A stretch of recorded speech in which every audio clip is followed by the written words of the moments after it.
Hello, all you fine, beautiful, wonderful souls. This is Wayne, the musical hermit here. And today, oh, yes, today we got a great one for you. I thought, why not do a tier maker list? And I've seen a lot of these. I thought about doing one as a way to help me kind of carmen- compartmentalize the whole idea of kind of looking at something and then being like, okay, here's my thoughts and opinions. Favorite band of all time is Pink Floyd. And I thought, you know what a perfect way to start off doing these than actually doing Pink Floyd's tier ranking. So, to anyone who doesn't know, they're my favorite band. Loved them for over 20 years. Like, really phenomenal. And I thought, you know what? I want to do this. Kind of came to me, and I said, you know what? Let's go on live and do this. I was going to actually record it, but then I'm like, yeah, heck with it. Let's go live. Any of you in the chat, anyone shows up, keep it coming. Post your comments down below. But anyway, let's get into this ranking. And here we go. Here's the list. Here's the categories. I have starting off top of the list, perfect album. Below that's almost perfect. Right below that's above average. Then you got average. Then you got I like a couple songs. And then the final category is kind of a border. Like, do not listen to this. Which I don't think any of these albums might be in there, but as I go through, I might rearrange kind of where I might put something. But anyway, let's get on with it. Let's start with Piper at the Gates of Dawn, released 1967. If I had to put it one place, I would probably put it above average. It's not near almost perfect. It's not a perfect album, but it's also not average either. Starts off with Astronomy Domine, great song, absolutely killer, sort of sets the blueprint of what Pink Floyd's going to be. And you can really hear at the beginning that space rock swirling jazz sound of Pink Floyd, psychedelic.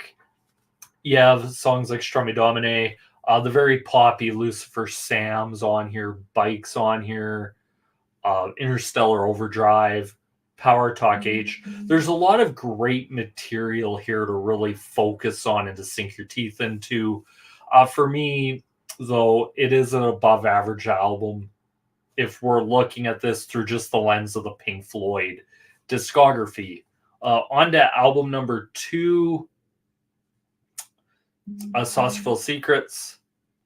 I'm going to put it kind of in the above average, ahead of do I put it ahead of Piper? That's a good question. I will.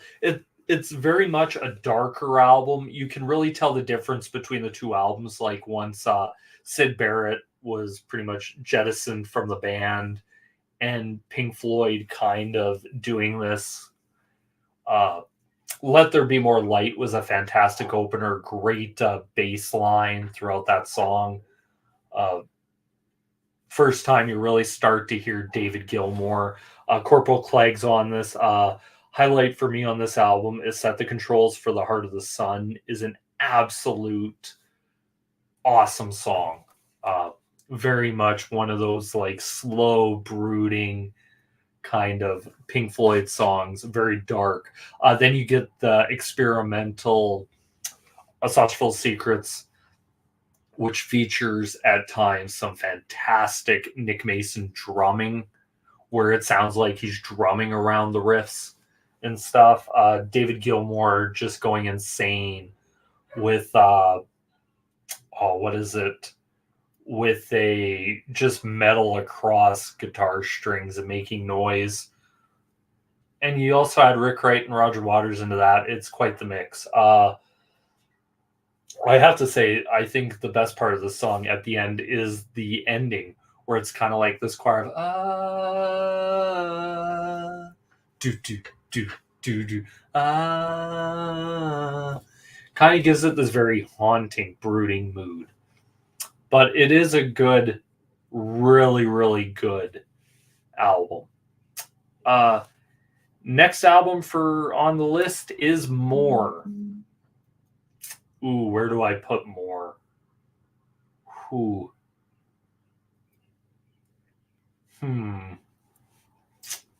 If I had to put it somewhere, oh man. Some might say average. Oh, it's that in between of average and above average where it's like, oh, where do you put that record? For right now, I'll put in an average. Uh, yeah, I think that's a good spot for it. I like. There's some really good moments on this album. A Cirrus Minor is kind of the start of the pastoral acoustic Pink Floyd that would go on into certain avenues of the band for at least I want to say up until metal, and then after that they kind of jettison it a little bit. But Cirrus Minor, it also introduces the Pink Floyd bird chirp. That would become like a thing as I listen to the songs, and it's that bird chirping that Pink Floyd would do every now and then. Then goes into the Hard Rock and Nile song, a song that I absolutely love. It's very straightforward, very simple, but has a really heavy edge. You get David Gilmour. I was standing by the Nile. Oh, it's just a great song. Cymbaline's on this as well. You get the very acoustic, dreamy, green is the color. Like I said, Cymbaline, very dark. Rick Wright's organ playing really does give it a dark, sinister feel to that song as well. You get a Bizabar, more blues, Quicksilver main piece. I've seen the album More, or the movie More. It's really not that great. I think they really dropped the ball with the Pink Floyd soundtrack because I think the soundtrack's the best part of the whole movie. On to the next album. Oh, where do I put this? Oh boy. Where to put this album? And of course, we're talking about Amagama. Oh man. Is it average or like a couple songs, or is it a board? For me, I'm going to put it in I liked a couple songs. I think the live part of this album is really, really good. However, I don't think the studio side lives up. Like, it has moments. Grantchester Meadows is an actual song, so I'll give it that. But is it a song I really go back to? Once again, has the bird chirping in it. Not a song I really go back to. Really like Careful with That Axe, Eugene, from the live recording. Saucerful of Secrets is pretty good. Astronomy Domine is good. Man. And I believe Interstellar Overdrive is the other one from it. But I understand the idea. I don't think in execution it would have worked. I think had this been in like 78, where it kind of felt like that's where they were going when David Gilmour put out a solo record, Rick Wright put out a solo record, Nick Mason around the same time put out a solo record, and then Roger, I think The Wall was going to be a solo work, but it turned into a Pink Floyd album. Really interesting, but I don't think it works here. Like I said, the studio isn't great. Sisyphus has moments. Narrow Way, I think the Narrow Way isn't bad, but what is it? Several species of small furry animals gathered together in a cave and grooving to a Pict. Not sure if I care for that song as much, but it is what it is. It's one of those really weird albums that I think people that like it really like it, but it's just not my cup of tea. On to the next album, Atom Heart Mother. Ooh, where do I put this? This is going to be... where to put this album? Yeah, I'll go ahead. I'll put it right up here. Perfect album. This is really where for Adam or Amagama, It felt like from about Saucerful to Amagama, Pink Floyd was really trying to find themselves, find a sound, find something that they could really sink their teeth into. And I think Pink Floyd with an orchestra worked. The chants in there in that song are really haunting, uh, really work well.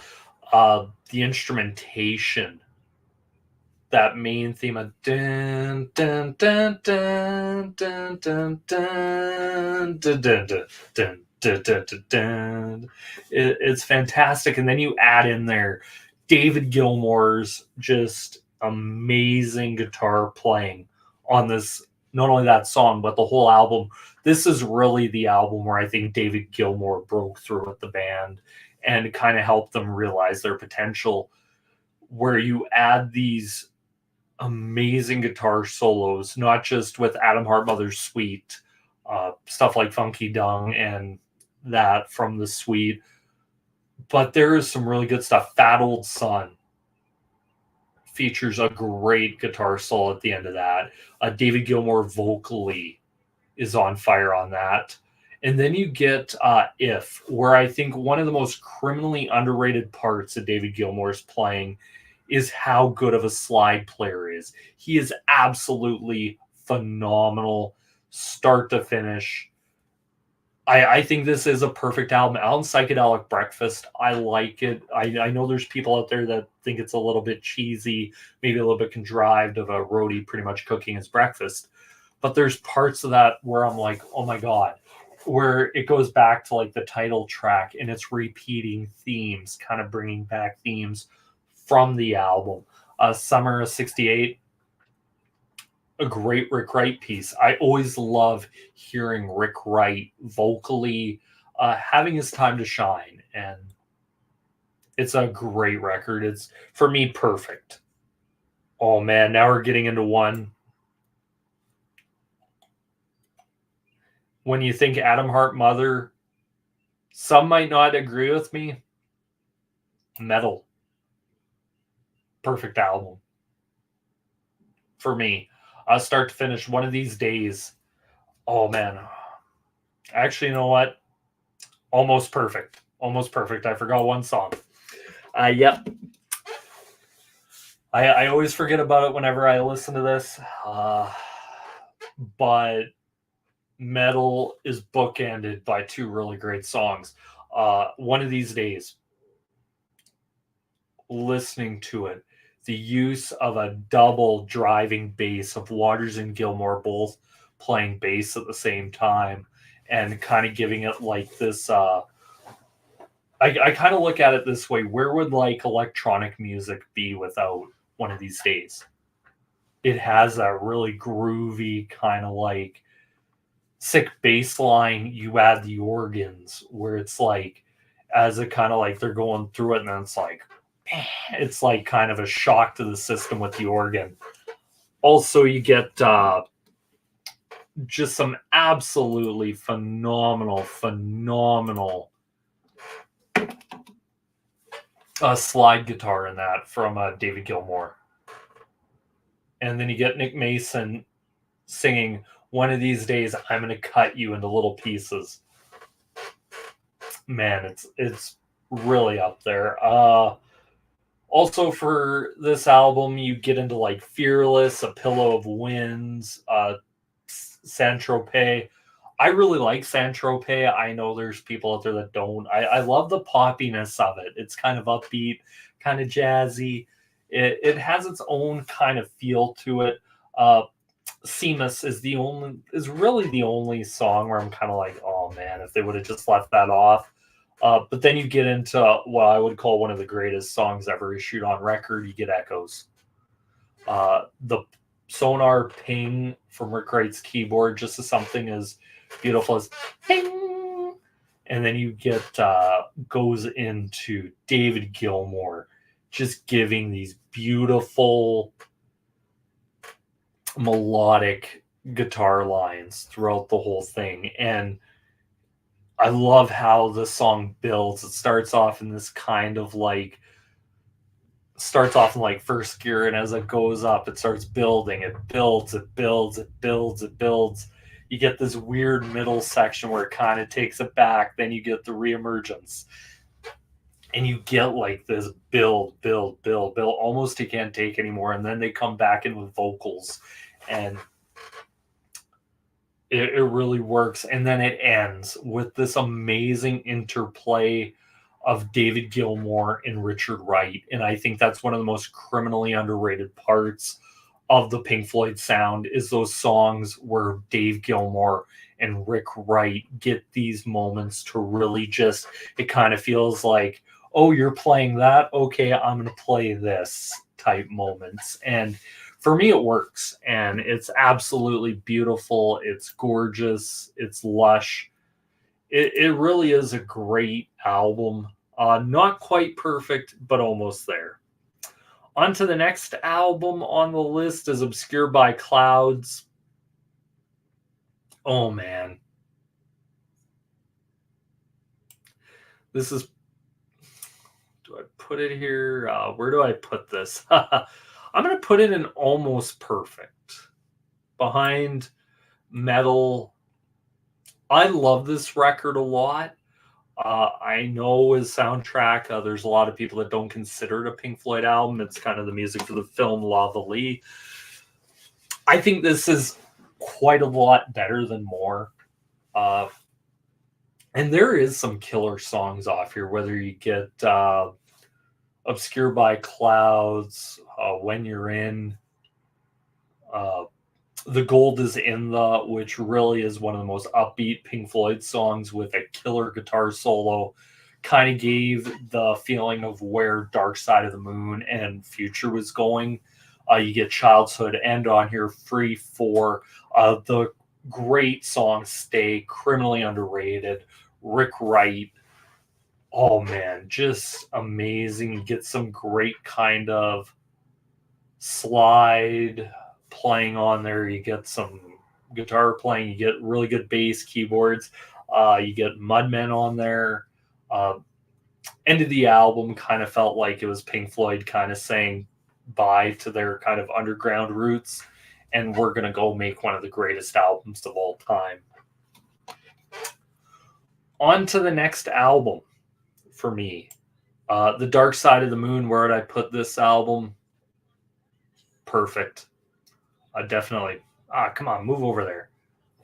Maybe we'll do it this way. Dark Side of the Moon. Masterclass in production. The perfect album, right place, right time. Just absolutely killer. Dave Gilmour, Roger Waters, Nick Mason, Rick Wright. What can I say about Dark Side of the Moon that hasn't already been said? From start to finish, it's amazing. Alan Parsons on producing this. Claire Torrey on The Great King in the Sky. Like, think about the song listings. Speak to Me, Breathe in the Air, On the Run. Where would electronic music be without On the Run as well as One of These Days? Great song. Time. The Great Gig in the Sky, Money, Us and Them, Any Color You Like, Brain Damage, Eclipse. There isn't a bad song on this album. And to me, it's perfect. It's one of those albums where some would ask, is it overrated? It could be, but it's one of those albums where you listen to and you can understand why it's held in such high regard across many different musical platforms. I go on record as saying I think this is the album that mainstreamed prog. Progressive rock, where would progressive rock be without Dark Side of the Moon? Can the tale of progressive rock be told without the Dark Side of the Moon? And I don't think it can. I think it's that. There's a reason it's iconic. It is, quite honestly, in progressive rock circles, this is the most iconic image. It's not Close to the Edge. It's not ELP. It's Pink Floyd. And I know there's people out there that might dispute that or hate that, but truth kind of hurts. It really does for some people. Next album, Wish You Were Here. How do you follow up a masterpiece with another masterpiece? And I'll dare say it's better than Dark Side of the Moon for me. That album, start to finish, the somber mood of Shine On You Crazy Diamond starts off with Rick Wright's keyboard synth work and leads into some of the most tear-jerking, emotive guitar playing that you will ever hear. And this is where, to me, David Gilmour really asserts himself on the pantheon of great guitar players. Listening to this album, I'm like, Jesus, like, I remember being, oh God, I think it was 12 the first time I heard this album or heard the song Shine On You Crazy Diamond. And you're hearing it, and after about 6 minutes, you're like, isn't there any... it says there's lyrics. I haven't heard anything after 6 minutes. Then you get Roger coming in with, and then they were young, you shone like the sun. And then a fantastic Dick Perry sax solo to close it out. But the emotiveness of David Gilmour on this, you get Welcome to the Machine, which is a killer track. I know some people don't like it. The use of synth throughout it, this bubbling feeling. And the use of, and the production on it is superb. You got, you got this kind of feeling as if it's like sucking you right in, kind of what felt like you're on kind of this turntable. And as they would say, the machine. And I love how it ends where it's kind of like, okay, everybody's at a party and everyone's just kind of laughing and having a good time. Then you get into Have a Cigar, which there do do do do do down oh, and with the organ work of Rick Wright on the keys, Roy Harper's vocals on that song, oh man. And then to get the most iconic, the title track, Wish You Were Here, David Gilmour, just beautiful, just dan dan dan dan dan dan dan dan dan, just legendary. It's a great song, and Roger Waters once again penning amazing lyrics to this album makes it work. And then go into Shine On You Crazy Diamond Part 2, you get these great sections of keyboard work. You get great bass lines, a slide from David Gilmour. You get normal guitar playing, Nick Mason's drumming, and then at the end you get this once again an interplay of David Gilmour and Rick Wright just feeding off each other. One would play the line, then the guitar would come in and play the line, the keyboards would play the line, then the guitar. It was just a great interplay between the both, and I think it is an absolute perfect album. Next album on the list, Animals.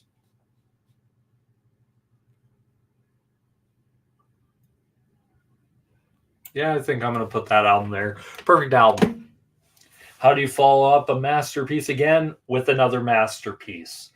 Some might call this Pink Floyd's punk album. This album is dark, it's brooding, but the great thing about this is it's bookmarked by two very upbeat sounding songs. You Know That I Can, with Pig on the Wing. And I think it was a smart decision to open and end it with Pig on the Wing, because the middle section is the meat of this album. The 17 plus minutes of Dogs with absolute fantastic. This is like David Gilmour on steroids, is the best way I can describe it. With a dun, dun, dun, dun, dun, dun, dun, dun, dun, dun, dun. That acoustic line is just really good, and his vocals And as the song goes on, it just gets darker and darker. And it feels very closed in, very claustrophobic sounding, is kind of the best way I could put this at the moment. Like, it is a really great great song. Then you get when it hits into like the drag down by the stone, and it just repeats stone, stone, stone, and it does feel claustrophobic. It's like, oh my god, it gets that point where it's like you just can't take it anymore. Like, you feel like this dread coming over you. And then it comes back in with the reprise of the opening. Then it's Roger singing for the rest of the song, and it's like, gotta admit, I'm a little bit confused. Sometimes it seems to me as if I'm just being used. Great line. Lyrics to this album are fantastic. Then you get into like Pigs, 3 different ones. Just that. Just great keyboard sections by Rick Wright. Very sinister, dark, brooding. You get David Gilmour with talk box solo. It's really dark, and I love it. And as it goes along, and it's like goes in Roger's vocals to this also make it sound very menacing. And it goes to this solo at the end, which is one of my all-time favorite. Scott, if you're watching this, that should be an episode, our top 10 favorite guitar solos in prog, because this one would be there. The ending to Pigs, 3 different ones, I love their use of it. Then it goes into Sheep. I love it. It starts out so upbeat with Rick Wright's keyboard playing. You then get into like some really good guitar and bass and Roger Waters vocals. I don't think Roger Waters vocally sounded better than he did on Sheep ever. That's one of my favorite vocal performances by him. There's a line in there, waves upon waves of demented Avengers marching cheerfully out of obscurity into the dream. And his holding of that is astounding. But I love the bashing and crashing of sounds of the song. Like, it's amazing. And it goes into this very dark, sinister Rick Wright, very creepy. The Lord is my shepherd, I shall not want. He maketh me lie down in pastures green, and goes into it a lot and really gives this feeling of, oh my God. And it breaks back into the, like I said, breaks back into the verse again, and then it goes into this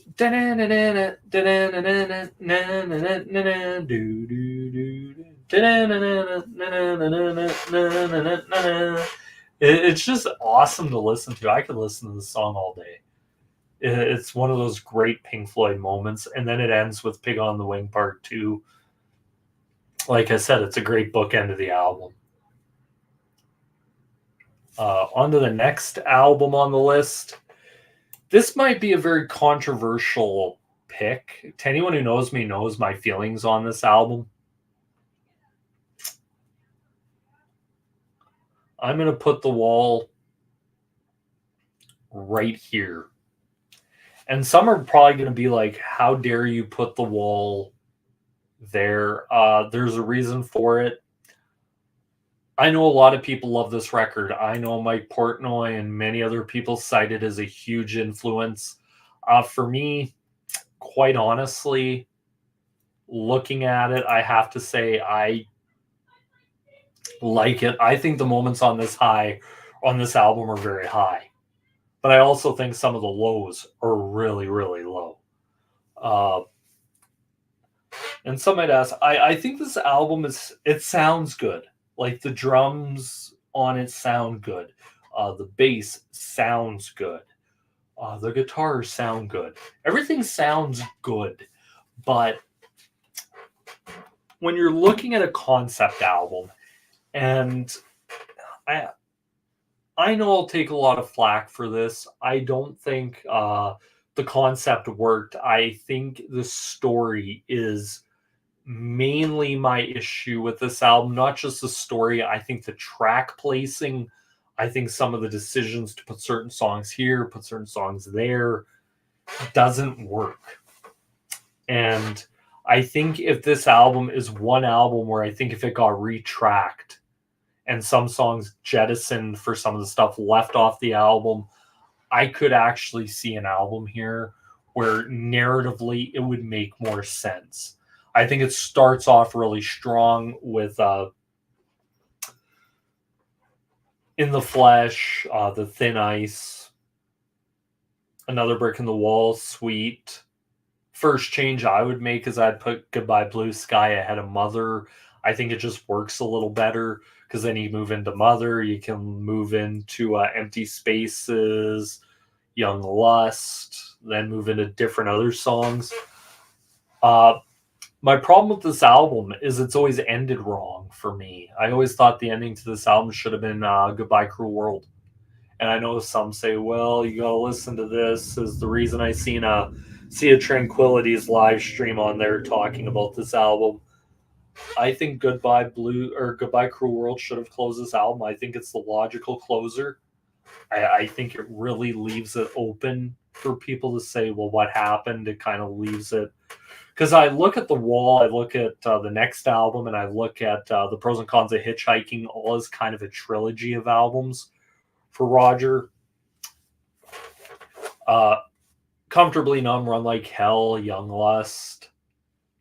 Like I said, those first few songs, Comfortably Numb, yeah. There is some absolute highs on this. Hey You, The Trial I like. Waiting for the Worms is a good song. I think the problem where this fails for me is the second half of it is there is so many songs that don't feel, and the part where it goes from Pink being like this megalomaniacal rock star into almost this Nazi guy, I'm like, how'd this work? Like, what's going on here? Like, am I missing something? I felt like once it got into the Vera, the Bring the Boys Back Home, it killed a lot of momentum. Comfortably Numb thankfully brought it up a little bit, but then you get into like The Show Must Go On and some of these other tracks, and I'm like, oh, this really feels like it's starting to drag. Like maybe they had enough for an album and a half, but not quite to a double album. But yeah, it's always been one of those albums that I've always tried to really say, why don't I like this as much as everyone else? And I just accept the fact that it has its flaws. And I think a lot of Pink Floyd fans have said, like, one of their things about it, there is a lot of skippable tracks off this album. So that's why I kind of put it above average. Next album on the list, The Final Cut. I am going to put it down here with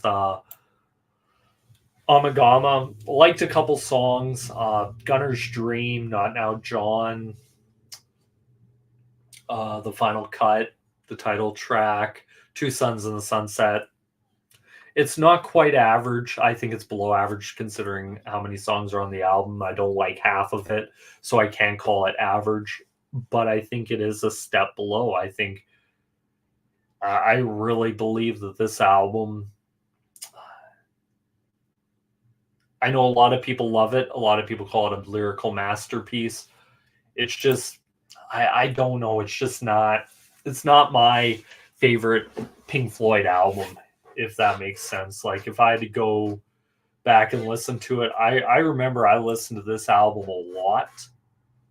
It was one of the first Pink Floyd albums I owned. And after I started delving deeper into Pink Floyd, the amount of times this album got listened to is less and less and less. And it has its moments, but I don't think it's enough to really say, hey, that this is like in the top tier of Pink Floyd discography. Some might say it's sacrilege to have more higher than The Final Cut, but that's just my personal opinion. On to the next album, the first album without Roger Waters, A Momentary Lapse of Reason. I am going to put it right here, I think.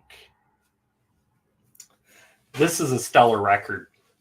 I know there's a lot of people out there that'll be like, what do you mean? Like, I hate this record. I hate the sound. I hate the fact it's 80s. I love this. I always have. Starting off with Signs of Life, Learning to Fly, Dogs of War, One Slip, On the Turning Away. That first half of that record is amazing. It is so good. Every song on there has its own feel. It's different. Um, I think it really is interesting. And then you get the second half of the album with yet another movie, Round and Round, Terminal Frost, The New Machine Part 2, Sorrow. Like, second half of the album is still really damn good. I love it. I've been listening to this album a lot, and it's one of those albums that you would have asked me this about 4 or 5 years ago, it probably would be about my average. But this album's really, really grown on me. I think Sorrow is one of the best album closers of all time. It's a fantastic record, start to finish. If I had to pick songs off here to really tell you to go listen to that first half, like I still say, On the Turning Away is one of my favorite David Gilmour vocal songs ever. It's in my top 5. I could listen to that song all day long. I know some people say it's not quite a Pink Floyd record.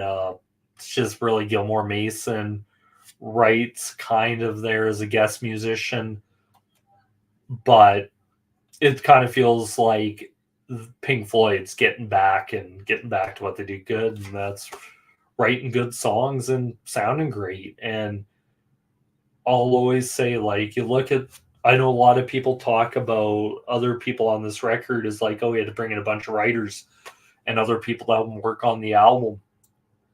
I've always thought of it, so you're calling guys like Tony Levin, Phil Manzanera, Joe Karen, I believe, is on this album. You're calling these people scrubs. That's kind of the way I look at it. On to the next album, The Division Bell. For me, who do I put above that? Where did I put this album? I'll put that album right there. This is one of my favorite albums of all time. Division Bell,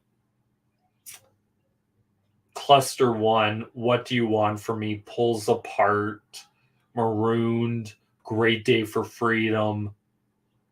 What else on here? Great Day for Freedom, Coming Back to Life's on here, Keep Talking, Lost for Words. One of the greatest songs to ever end an album, In High Hopes. For years was the song Pink Floyd went out on. And I still say that's one of the greatest album closers ever.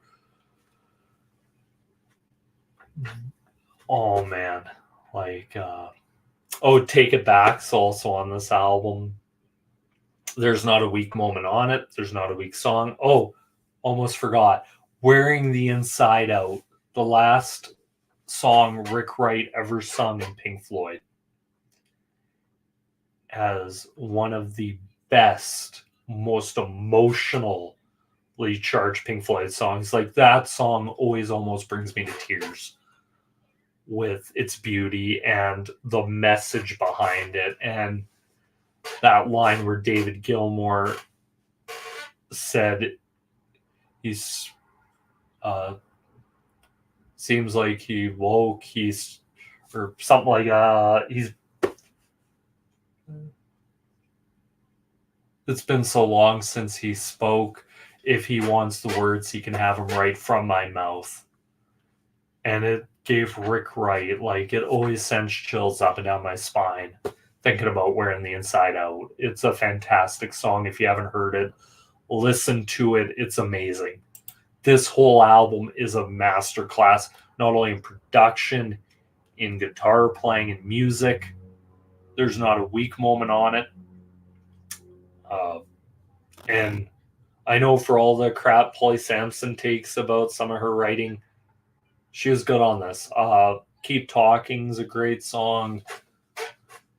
Like I said, High Hopes. What Do You Want From Me? There really isn't weak. It's the perfect blend of just enough instrumental Pink Floyd and just enough singing Pink Floyd, but also kind of keeping like an upbeat energy to it as well.